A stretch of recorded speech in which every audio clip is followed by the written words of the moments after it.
Hey guys, welcome back to another episode of Journey to Identity. I am your host, Sharon Tillman. Thank you guys so much for joining me again. I hope everyone has had an amazing week thus far.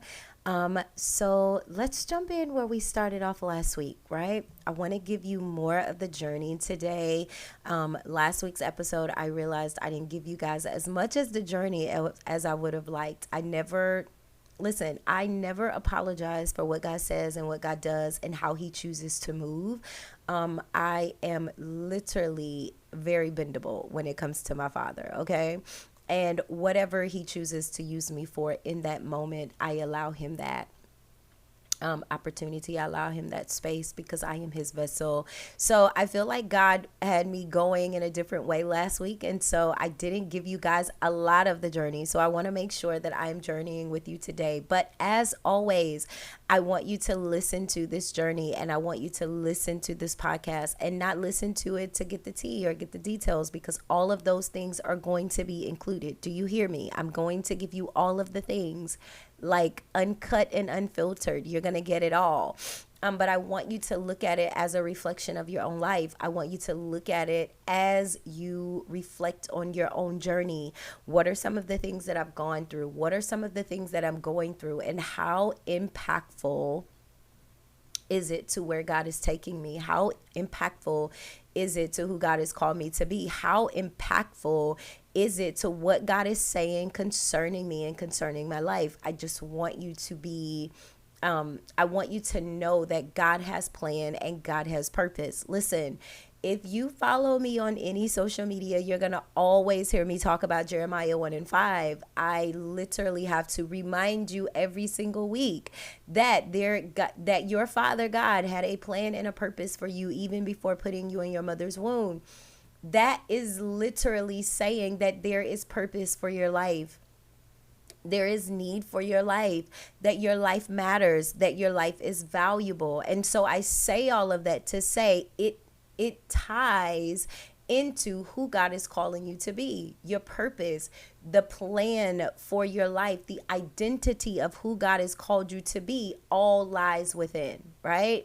And so I want you to be encouraged in knowing that in spite of what it looks like, in spite of what you've gone through, in spite of what you've been through, in spite of what your past and your environment even looks like, in spite of how you were brought up and what life looked like, in spite of who your parents were, I need you to know that God's identity for you is what He said, not what you went through, not what you've been through, not what hurt you, not what has tried to control you, not any of those things, but the plan and the purpose that God has for your life is tied solely to who He's called you to be. So I want to encourage you in that. I always want to encourage you in that, but more than ever, if you take nothing else from this podcast, I need you to know that your journey, the things that you've gone through in your life, the things that you may be currently going through, and then the things that you may still even have to go through, because we're still going to go through. We still have storms to weather. It doesn't end because we get on the right path. Sometimes it intensifies, and the warfare is real. But even as we're going through, we're remembering the why, we're remembering why we're here, and we're remembering who God has called us to be. So even in the midst of that, I want to encourage you. I want you to be encouraged in your journey. I want you to be encouraged. And I want you to know that your journey to identity is who God is calling you to be. Okay? So I'm going to pick up where we left off. I think last week I left you guys talking about I was talking about the phone call that I got, okay? The phone call that I got that literally changed my life. It changed my life. It changed the life of my children. It changed the life of my family as I knew it. So if you're new to this podcast, then I encourage you to go back and start from the beginning because you're going to be a little lost here. But if I give you like a quick synopsis, I'm talking about the phone call that I got from John's sister, that let me know that John had passed out. And if you listened to the podcast before, I told you that since John had got out of the hospital, John had different moments where he would pass out. So him passing out wasn't new, but this time was completely different. It was completely different. So, and listen, one more thing before I jump right in. I need you guys to go like and subscribe. I need you guys to leave a comment so that this podcast gets in the algorithm. I need you guys to do that for me so that it can resonate, because it's a lot of people out here who are on their journeys to their identities, and this could be helpful to them as well as to you. So, like the preachers would say, don't be selfish and keep it all to yourself.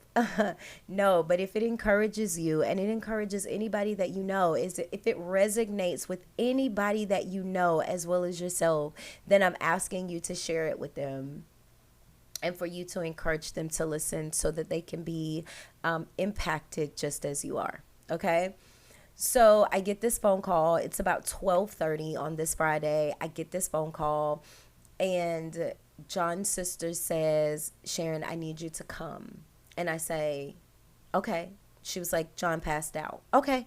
John passed out. Okay. I go grab my boss. Hey, listen, I got to leave. John's passed out. I got to go. And they're privy to John's illness. They're privy to all of the things that are happening with John. And so they're like, no, go, Sharon, go. Just keep us posted. Let us know if there's anything we can do, anything like that. So I get in my car, and I'm in my car and I'm driving and I'm praying, and I'm like, okay, God, like, just John's okay. Like, just praying different things while I'm in my car. And then I call her back, and I call her and I say, hey, I'm on my way. I'm on my way to the place where they were. Is John okay? And she says, they're working on him. And I paused and I'm like, they're working on him. What do you mean? I immediately hung up the phone and I started to scream out loud, right? I don't have any details at this point. All I know is John passed out at the Chinese restaurant, right? John, his mom and dad, his sister, and our two children. Our youngest child was actually in daycare, so she was not there. So John, his sister, his mom, his dad, and our two kids were at a Chinese restaurant. That's all I know. Prior to him, prior to me getting the phone call from her, I received a phone call from him. And I received a text message from him. So I told you that we went to bed kind of, not, okay. So woke up that morning, went to work. He texted me later on that day to say, hey, like, I hate the way things ended last night. You know, like, I do understand what you're saying. I promise I do. Like, I promise I do. Blase, blase. And then he said, you know, mom and dad and my sister are on their way over. And then I said, okay, we can talk about it later today. That was my response to him. We can talk about it later today. So probably about an hour before she texted, he was like, I think we're going to go and grab Chinese food for lunch. And I said, okay, I'll probably meet you guys over there, because I was going to leave work at 1:00 that particular day anyway. So 12:30 wasn't like, oh my God, I'm leaving super early. It was like 30 minutes before I was leaving anyway, because I worked until 1 on Fridays. Okay. So he let me know that they were going to the Chinese restaurant. All I knew was that they were at the Chinese restaurant. His sister called me and said he passed out and that they were working on him. That's all I knew, right? So I'm in my car screaming, driving. Thank God for Jesus and his protection, because I was running lights. I was swerving in and out of cars. It's Friday. And like, we live in a busy place. So me trying to get from the busiest place to where they were, like, I was like swerving in and out. I'm running red lights, like clearly putting my life on the line to get down to John and my children who were also there. His sister called me back And well, first I think one of his cousins called to say, Sharon, what is going on? And I'm like, I don't know. Like, I'm on my way there. I wasn't there. I'm not 100% certain. All I know is that he's passed out and they're working on him. That's all I know. And as I'm saying it to her, I'm breaking down again. And she's like, Sharon, calm down. Where are you? Like, calm down. Are you by yourself? Like, Sharon, please just pull yourself together, right? And so I get off the phone with her and I'm just crying and I'm dodging cars. And I mean, I didn't see any police. It had to be Jesus, okay? Because clearly they was going to lock me up. I just want you to know. But I'm dodging cars and I'm running lights and I'm panicking, guys. Like, I'm in a panic because all I could think about was in my brain, like, what is happening, right? You're automatically thinking the worst, okay? I want to give light to that because this isn't like a, oh my God, he just passed out. This is he's been going through a lot of different things in his body for the last 2 months. He has passed out on more than one occasion already, but he's clearly not ever had to be worked on, right? This is also like watching his body go through things that doctors can't even explain. And we're concerned. We are all concerned and we're worried about what's happening because we don't know and nobody can tell us, right? I just wanted to bring you into that moment with me. So I'm panicking. I haven't even gotten to them yet, but I am panicking. So I think I don't know if I called her back or if she called me back, and I'm like, what's going on now? Or I think my son called me. Okay? So my son and John are very close, right? At this time, they were very close, right? I'll have to bring you into the now so we can deal with the relationship today. But at this particular time, my son and John was very close. So you can't even imagine my son seeing his dad pass out and them working on him, the panic that he feels. And so I'm on the phone with my son and he is just crying like mom, and he's crying tears. And I'm my heart is grieving for the way he feels. Almost I'm grieving more for how he's hurting than how I'm hurting and concerned about what's happening. And as we're going through this and I'm listening to him and I'm listening to him cry and he's like, Mom, they don't want you to come. They don't want you to come in. They said whenever you get here, don't let you in. Mom, why don't they want you to come in? Why won't they let you in? And I'm like, Jaden, it's okay. It's okay. My son's name is Jaden. I'm like, it's okay. They want me to make sure you're okay. They want me to make sure that your sister's okay. They just don't want you to panic. Your dad is fine. He is going to be fine. Do you hear me? He is going to be okay. He's going to be fine. Don't you worry, okay? I want you to stop worrying. I want you to just pray, seal it with your faith, and be okay, right? Now, clearly, I'm telling him this in this moment, and I can't even do this for myself, right? I'm pulling a strength that I don't even know exists to be there for him in that moment when clearly I feel the total opposite. I'm panicking. I don't know if John is going to be okay. They're still working on him at this point. These 15 minutes were going by feeling like hours, right? It was feeling like the time had stopped, literally. So I hang up with my son. I call my best friend at work and I'm screaming. And she's like, what happened? What is wrong? She's privy to all of the things. She's my best friend. She knows all of the things. So she's privy to all of the things. She knows exactly what's happening. And I tell her he passed out. I don't have any details, but they're working on him. She's like, I'm on my way. And so she's coming to me. I'm almost there. And I get a call from his sister that says, hey, they finally got a pulse. They're transporting him to the hospital. I said, I'm passing the hospital. I'm going to meet you there. It didn't make sense for me to go and just follow the ambulance back. So I whip around, go back to the hospital, rush in there, and I'm just waiting. And I'm pacing the floor. And they're like, ma'am, are you okay? And I'm like, nope. Ma'am, do you need a doctor? Nope. Like, this is all I got. And they're like, and I was like, they're bringing John, they're bringing my husband. He's coming. He passed out. They're on their way here. I'm waiting for them to get here. And so they were literally like one of the other people, nurses, like the people. Okay, listen, I don't have the proper terminology for these peoples and their titles, okay? No disrespect. But one of the other ladies is on the phone, and she's on the phone, I guess, with the people from the ambulance, letting them know, like, hey, he's coming. I need you guys to come, like, prepare for him because he's coming and all of the things. And so I'm just waiting there. And then I see his mom and them. I see my kids.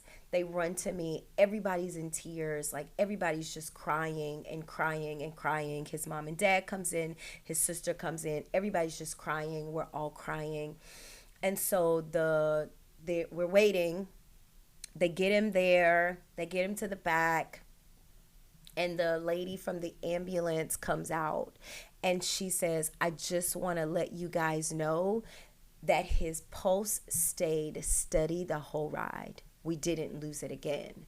And so we in there just praising and crying and shouting. And the people in the hospital are looking at us like, what is going on? Like, no care. We here by ourselves, but we're not here by ourselves. Let me just pause right there and say, like, when I tell you that God is absolutely amazing, okay? Like, I know that there are a lot of things that happen. I hear people say all the time that good people leave too soon. There are a lot of things that happen to people. A lot of times people leave here and all of the things. But when I tell you that God is so strategic in all that he does, he makes no mistakes. If God wanted John to die, he would have died. God allowed John to live. And you have to be grateful for that because God's sovereignty, right? I just wanted to pause that. I'm going to bring you back into the story. So we're praising, we're shouting. I'm asking John's sister, like, what happened. So they get to the restaurant. John sits down at the table. Everybody's sitting at the table. And the waiter came over and asked what they wanted for drinks. My son is sitting right beside John. John tells the waiter, I want sweet tea. John puts his hand, like his head in his hand, and then he starts to make like a snoring sound, right? My son is literally sitting right beside him. And my son like hits him and is like, Dad, pushes him back, and his eyes go back, and John is literally having a heart attack right there in the restaurant. I mean, it happened so fast. He walked in. Okay, we understand that he's not walking independently, so he went in with his crutches and things, walked into that restaurant, seemed fine. Went back in my brain trying to think of any things that would indicate like something was wrong. Never really talked about chest pains unless he just didn't want to worry me, right?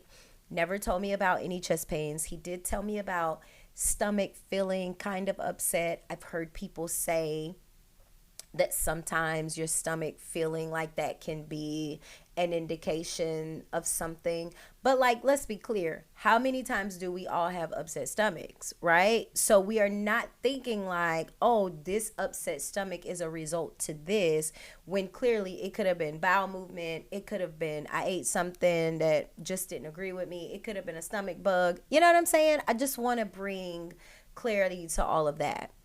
So let me tell you how God is also strategically intentional. There are paramedics that are sitting in this restaurant eating dinner who are off duty, right?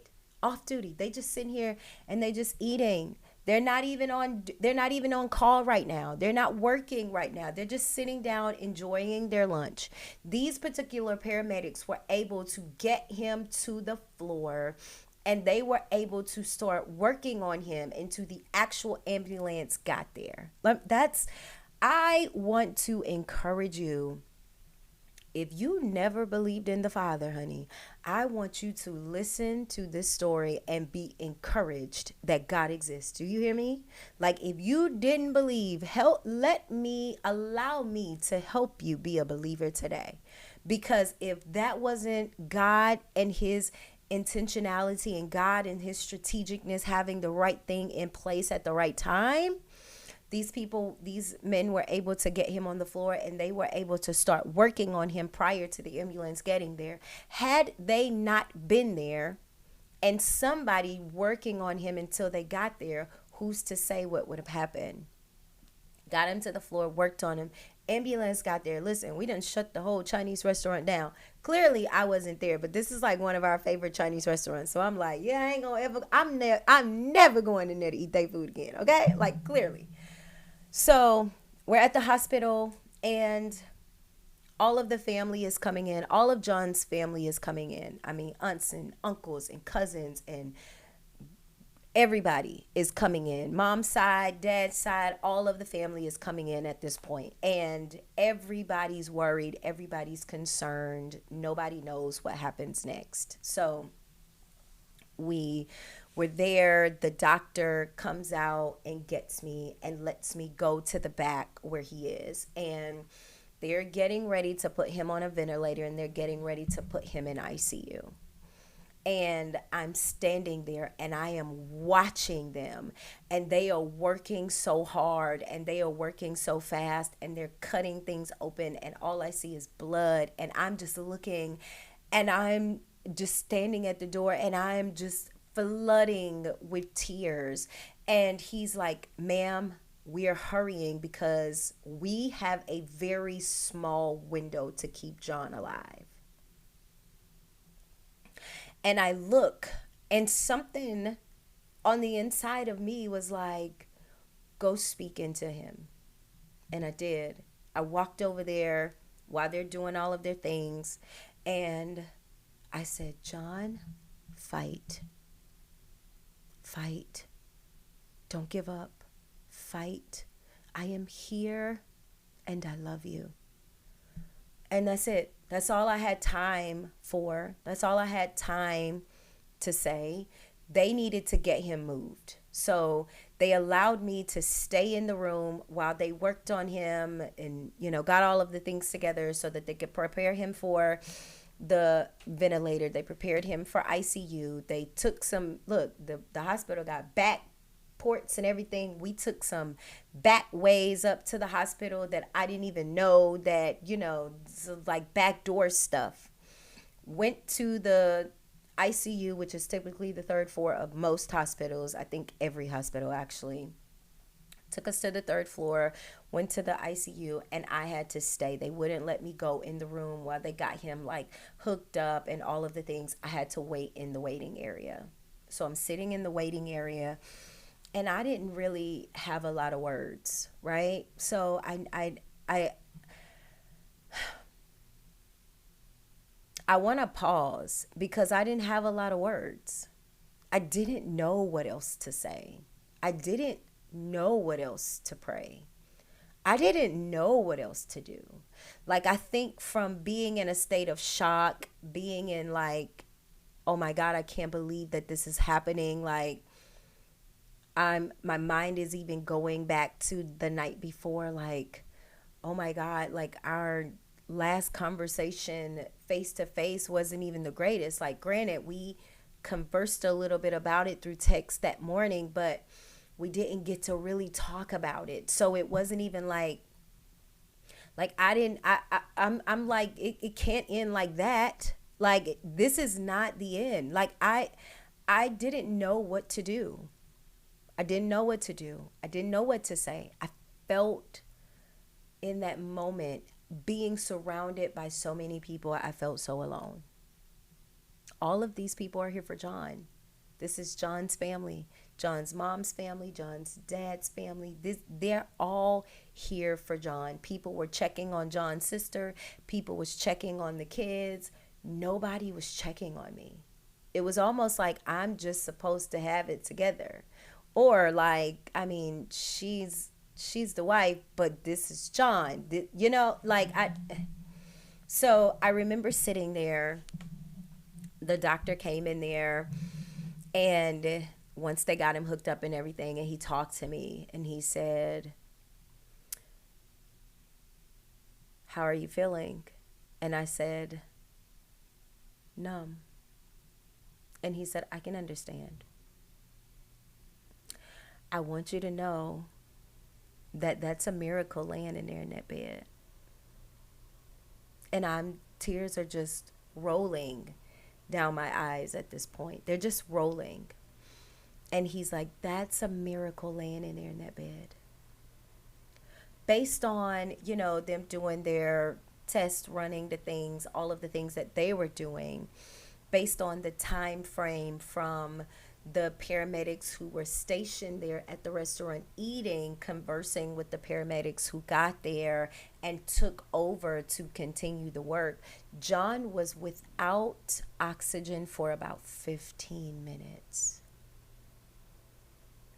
Now, I'm pausing when I say that, because if you can't tell me that God ain't good, he was on that floor without oxygen to his heart, without oxygen to his brain for 15 minutes at least, the doctor said.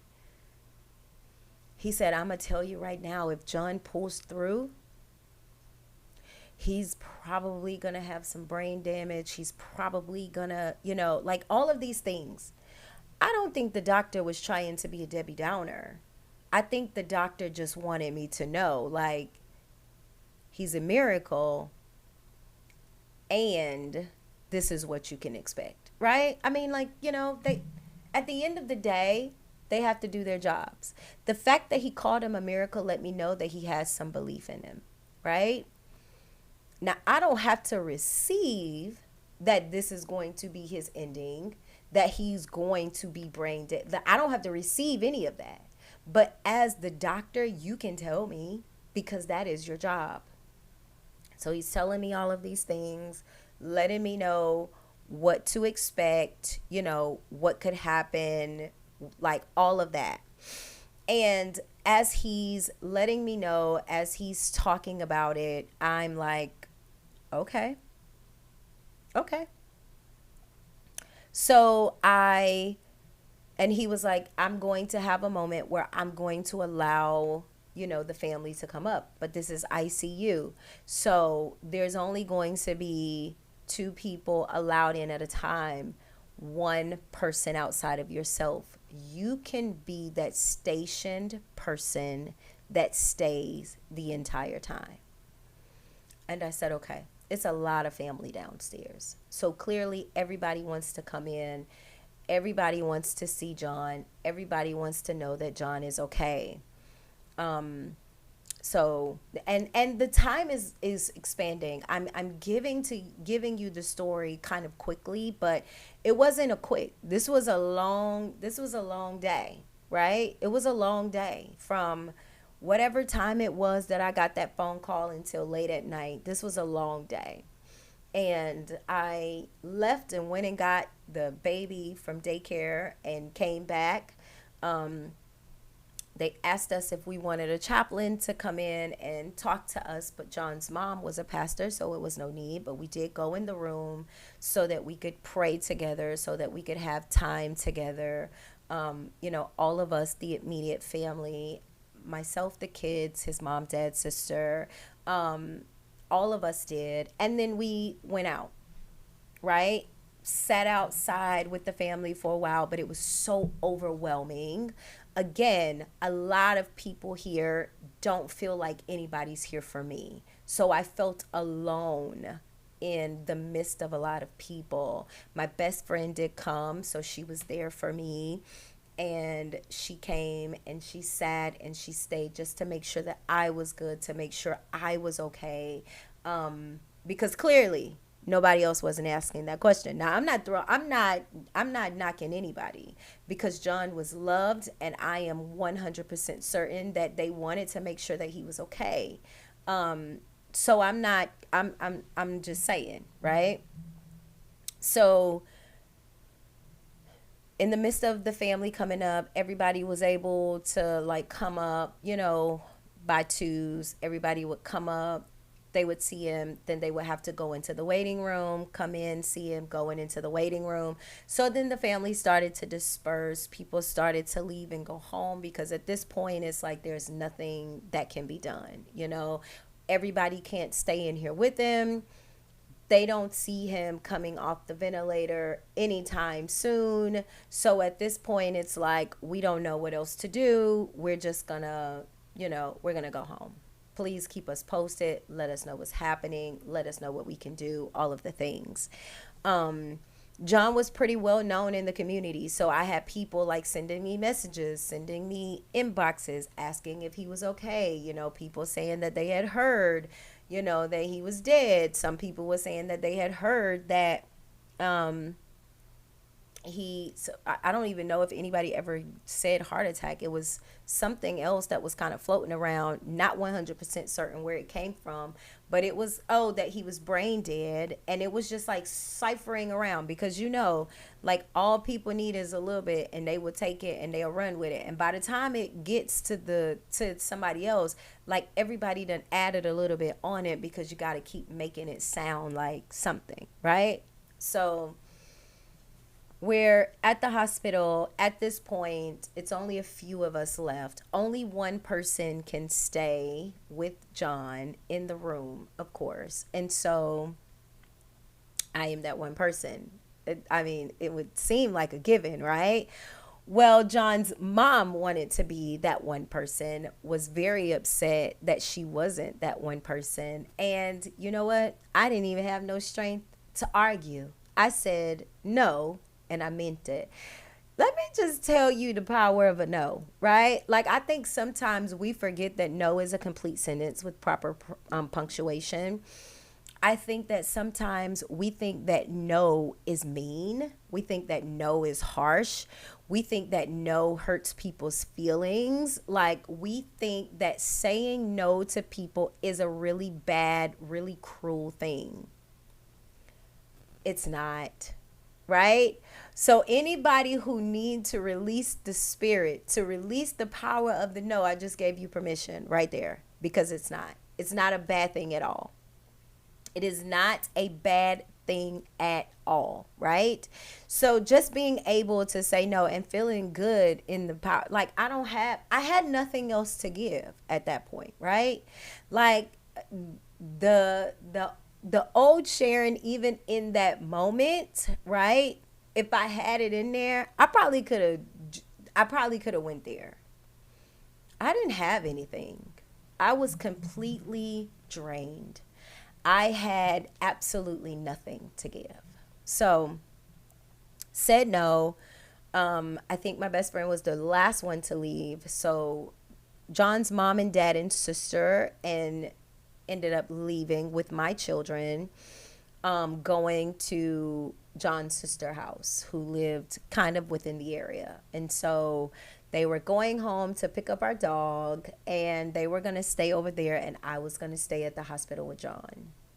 And so my best friend stayed after everybody left, just for a little while, so that her and I could debrief, because, the concern for me was really there. And I have to stop and admonish that moment. I appreciated it then, but I think even as I tell this story, I appreciate it even more now, right? Because sometimes you don't realize that you don't have anything to give until somebody else is there to like be like, you know what? You don't have to give it. I got you. Don't worry about it. I got you. No, I got you. And that's how I felt in that moment. I absolutely felt like she had me. And so everybody left. And so it was just me. The nurse came in and she was like, um, I'm going to get you comfortable in here. And, she bought me some blankets, and she brought me some blankets. She brought me some pillows. And so we were just in the room. And so I was just talking to John, and I'm just saying different things, expressing how much he's loved, how many people were here for him. I wanted him to know what the day was like, right? I know he's got the experience from his end. Don't know. I remember having a conversation with John well after it happened, and he remembered nothing, right? So didn't have much of anything. So I'm just kind of giving him the day and just letting him know all of the people that were there, and all of the people that were there to support him, all of the people that, called and text and sent messages and, expressed their love for him, all of the family that was there, like just expressing to him, all of the things, everybody that was there, and how much he was loved. My bishop and first lady were, I got them on the line, and so they prayed for John. And so I put the phone on speaker, and they prayed. And so we had that happening in the room and all of the things. And so it was good. I was going to actually, I don't know if I was going to rest. I don't know. But I did know that I was going to at least breathe. I was going to breathe, because I don't know if I had breathed, if I had took a real good breath all day. I don't know. I had moments where I had to sit alone, and I had to steal away, and I had to get quiet. I had moments when I would talk, pull away and talk to the mom, to John's mom, where, I didn't want to say all of the things that the doctor was saying to the entire gang of family, right? So there were moments when I would steal away and only say things to her.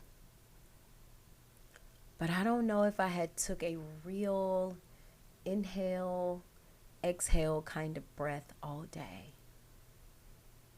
And so even if I didn't close my eyes and sleep, I was at least going to breathe, because I knew that John was breathing and that John was okay.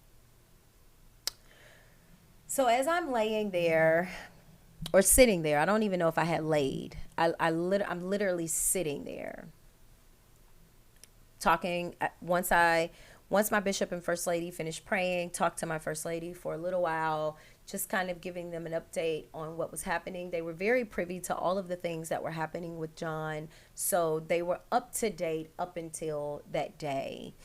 And so I remember sitting there, and the nurse comes to the door. ICU, they got the big rooms, they got the sliding doors. At least this hospital did. I can't speak for all of the rooms, right? But he was in one of these big rooms where the doors slide. So they had a big room for John.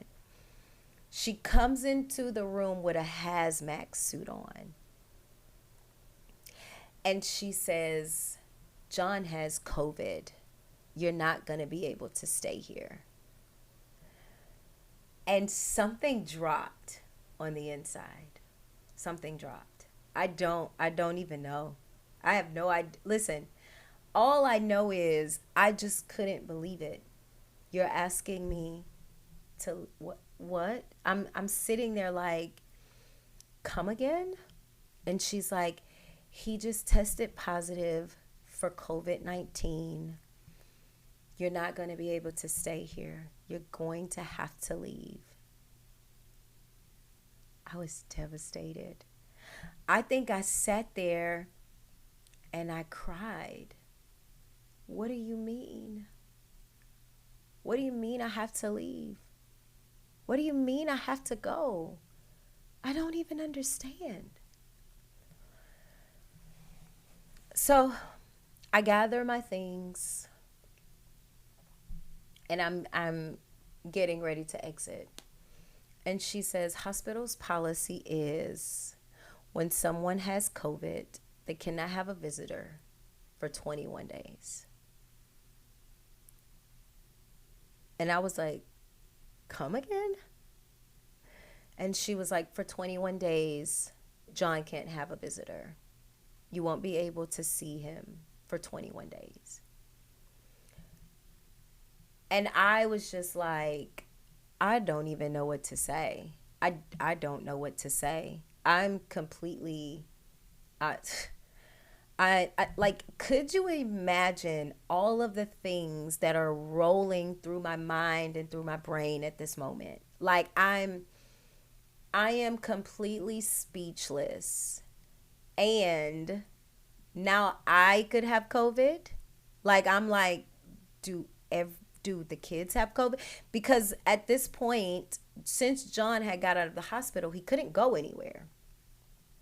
He couldn't go anywhere. He couldn't do anything. They didn't say he had COVID when he was in the hospital. I want to bring the light to this, right? Because I didn't get it in that moment, but I got it a few hours or days later, right? So I'm like, John got out of the hospital and he did not have COVID because he could clearly have visitors in the hospital the entire time he was there. John came home, and the only places that we had been was like to the doctors. We went to the doctors.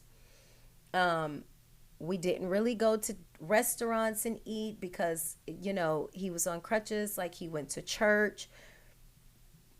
But it wasn't like a lot of exposure around a lot of different people doing a lot of different things. So I'm like, okay, did John get COVID from then to now? And clearly, myself and the kids, his mom, dad, and sister, we all got to have it because we frequent his presence all the time. So in my mind, I'm like, okay, we need to be tested. And she's like, yeah, you guys probably want to go get tested. This is a Friday, keep in mind. So Friday, Friday, I leave. I go to my car. I call his mom and dad to say, they said John has COVID. We need to get tested tomorrow. So I'm going to go home and I'm just going to clean, right? I'm just going to clean. I'm going to clean everything. And that's what I did. I stayed up all night long. I didn't sleep at all. And I cleaned my entire house from top to bottom. Like, I mean, everything washed, like all of the things that I could do. I did it. And I could not close my eyes. I couldn't sleep at all.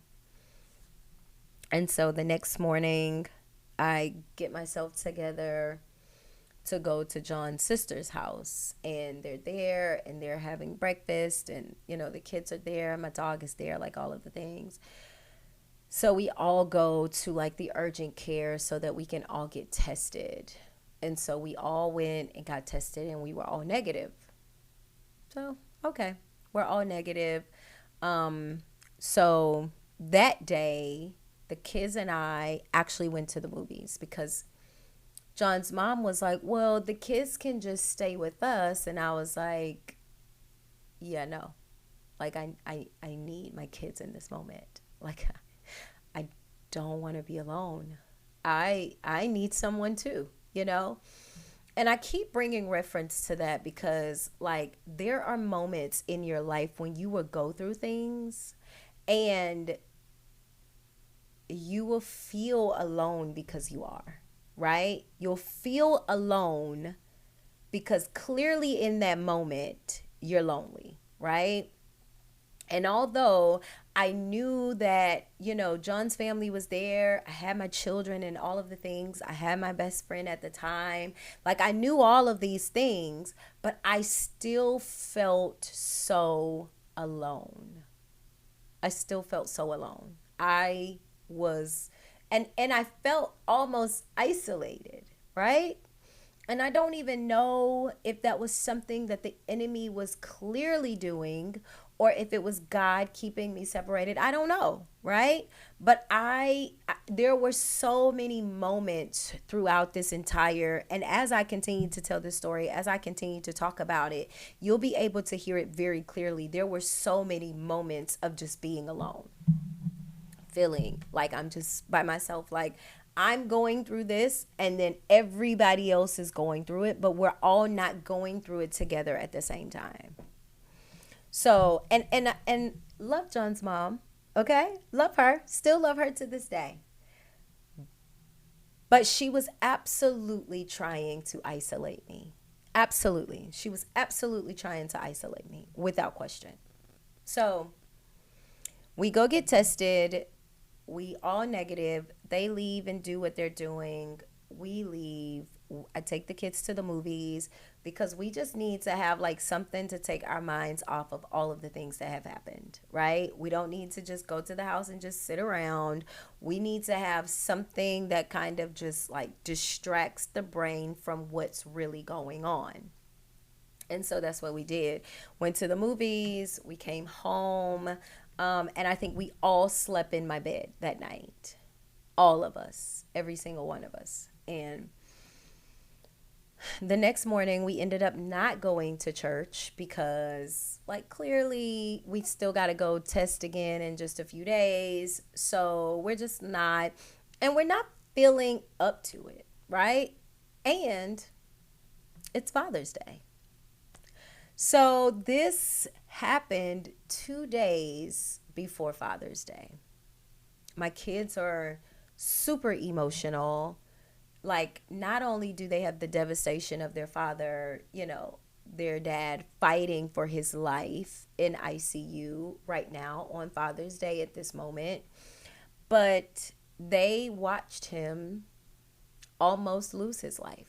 You know, the impact that they experienced, like all of the things that they experienced and they went through, that was very heavy for them. Like, they're young, they're kids at this time, so they're very young. So we didn't go to church that day, but we did go to dinner for Father's Day. We went to John's favorite restaurant. We thought that's how we would honor him. And we kind of sat around and we just told stories about him and like what he would order, what are some of the things that he would say, like what are some of our funniest moments with him, like what he's done, because we want to remember all of the good things, right? John isn't dead, but we're grieving this moment of uncertainty, because that's what it was. It was uncertainty. And when all of these things were going on, God was there every single step of the way. There were so many footprints and so many fingerprints of God throughout this story, throughout this journey, of going through this whole ordeal with John. Like, there were so many moments where I would see God's presence, and I would just, like, all of his doctors, I can't even make it up. I wasn't able to go into the hospital and see John for 21 days. That's a long time. We had been married at that time for 13 years or so.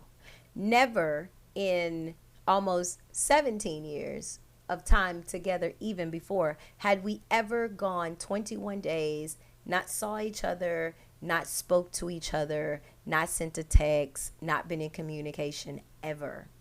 21 days was the longest time I felt like of my life. I hope his life, as he was up there thinking about me, right? But it was such a long time. Every doctor and nurse that I communicated with was a man or woman of God.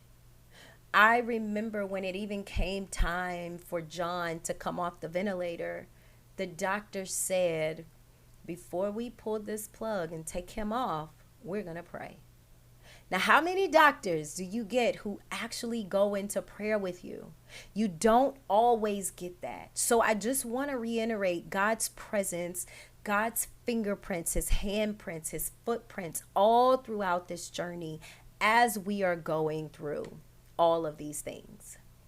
So my children do videos to their dad, and we send it all to his phone. Now, clearly, at this point, there's nothing that can be done, but we want to make sure that when he's up and he's alert and he can see it, he's going to see these videos that were made for him, and he's going to be able to remember that not a moment, not a day went by that we didn't think about him. And I told him, I was like, I know it seems weird, but I want you to text him, even if you know that he can't respond, because he was on the ventilator for like 9 days. 9 days he was on the ventilator. And so he can't respond. But I still want you to text him. I still want you to call his phone and leave a voicemail. I still want you to, because when he wakes up and he's alert and he's functionable, he can know that there was not a moment that went by that he didn't get, like he wasn't thought of, right? That we weren't thinking about him, that we weren't, that he wasn't on our minds, because clearly he was on all of our minds every day. So I'm the point of contact for the doctors. So anytime the doctors would call me, every time the shift changed, somebody would call me just to say, hey, I'll be, John's nurse, or I'll be John's doctor for the next 12 hours, or whatever the case may be. Just wanted to introduce myself. This is where we are now. And this is where we are. These are some of the things that are happening. And that was that. Every day they would update me. They would let me know. There were moments when I would get calls in the middle of the night and say, hey, John needs blood. Is it okay? Yes, you do what you have to do. There were moments when, the nurse may call me and say, hey, this is what we're seeing. This is what it could be, but I know you're a woman of faith, just like different things, right? I just want to bring reference to how important it is to have the right people in your life in the right moments. When you are in some of the most, I don't even know the right word that I want to use, but when you are in moments when you have some of the most tedious things happening to you, or around you, or you're in life or death situations, maybe not even a physical life or death, maybe just a mental or an emotional life or death. When you are in those moments, you want to make sure that you always have the right people around you. The right people in your life at the right time is imperative. You cannot have the wrong people in your life when you're going through certain seasons of your life, because they're not going to be uplifting you and helping you get to the next level, even if it's hard, helping you take that next step, even if it's painful. The right people is imperative. And God was so intentional with these doctors and these nurses that cared for John, because John was in the hospital for 7 weeks, from ICU to having a regular room in the hospital.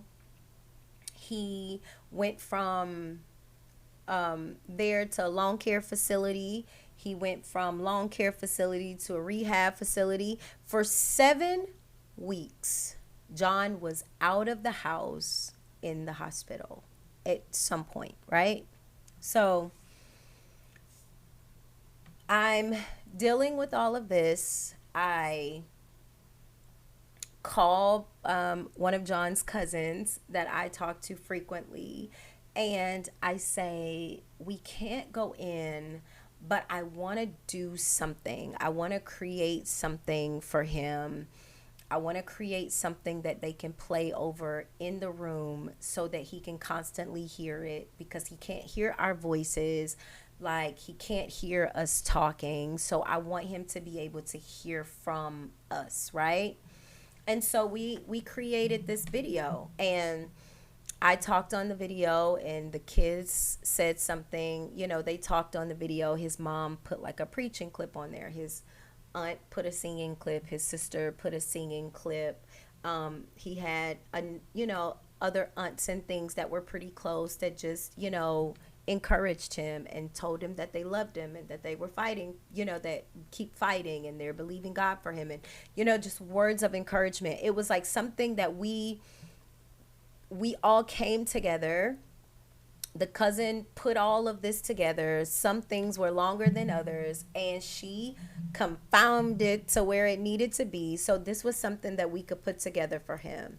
And we put a file up, got like a I think we had like a DVD player. Was it a DVD player? Okay, I can't remember if it was a DVD player, but we got some kind of player that we could put batteries, no, that we could plug up so it could be plugged in all the time. And this thing played on repeat. The doctors allowed me to come.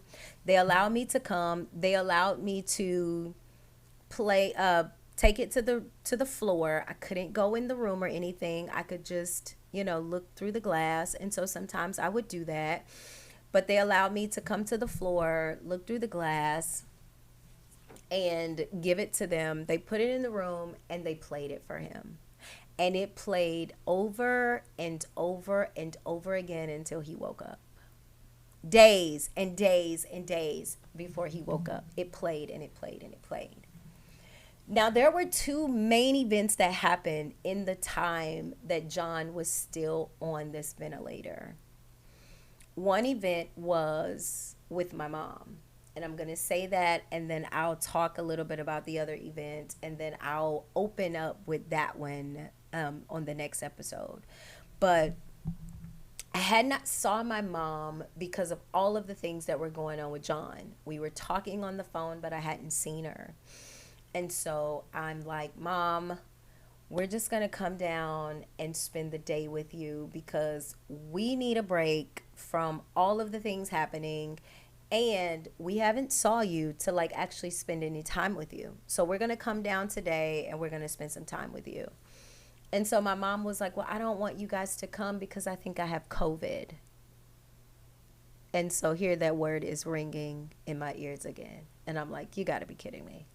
And so I'm like, well, Mom, why do you think you had COVID? Did you test? And she was like, no, I didn't test. I just feel like I have COVID because like I'm like having a hard time breathing. And I'm like, well, Mom, you need to go to the doctor. Have you been to the doctor? And she's like, no. So my mom is clearly about 45 minutes or so away from me. And so I'm like, Mom, are you going to go to the doctor? And she's like, yeah, I'm going to go. I'm going to call you back. So about 2 hours or so go by. And I call her back and I'm like, Mom, did you go to the doctor? And she was like, no, I didn't. I took me a nap, but I'm starting to feel a little better now, so I'm not going to go. And I'm like, Mom, you're going to the doctor. So I called someone that I knew down there who lived where my mom lived. I called them and I said, can you please go pick my mom up and take her to the doctor right now? So they go pick her up. They take her to the doctor. And when she gets to the doctor, they tell her, we see black spots on your bones that may be cancerous.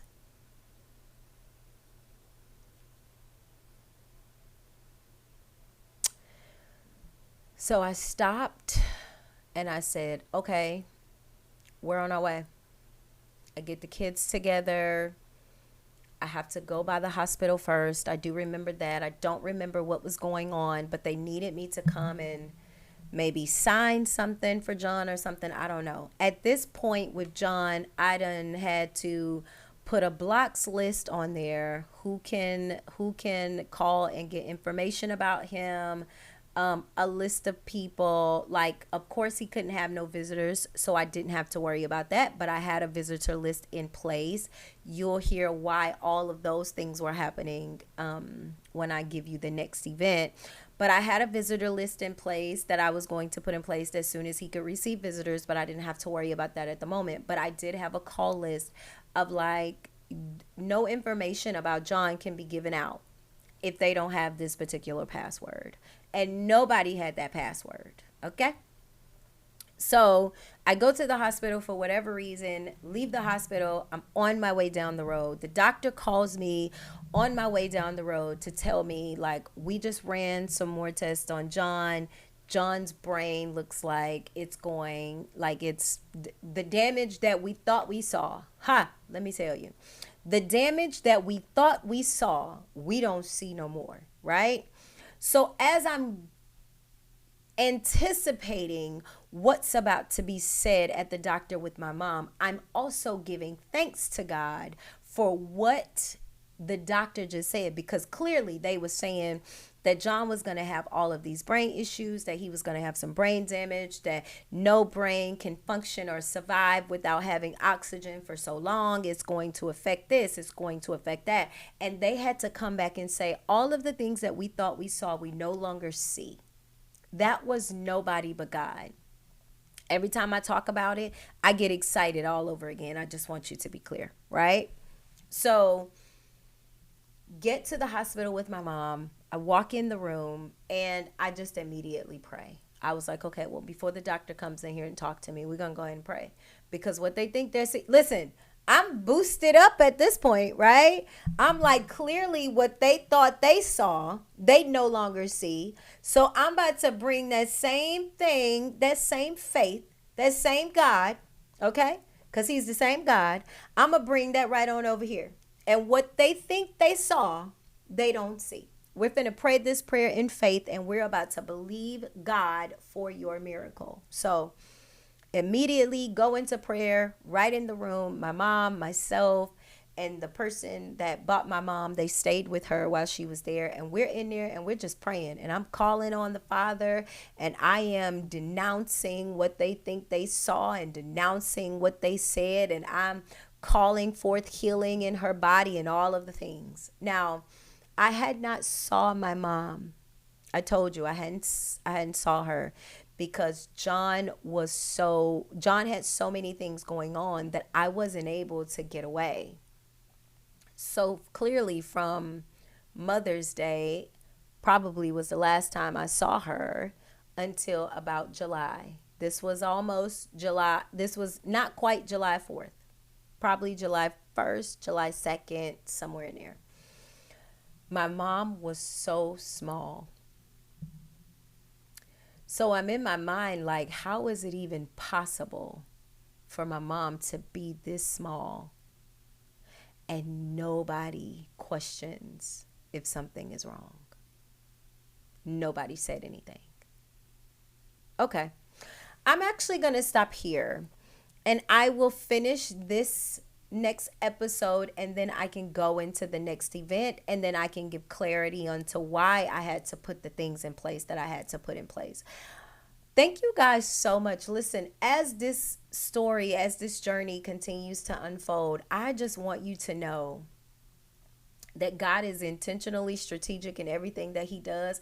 And even when it seems like it doesn't make sense to us, it doesn't make sense to man, it always makes sense to God. I want to encourage you in that your journey to your identity. I am your host, Sharon Tillman. I love you guys for real. And until next time, later.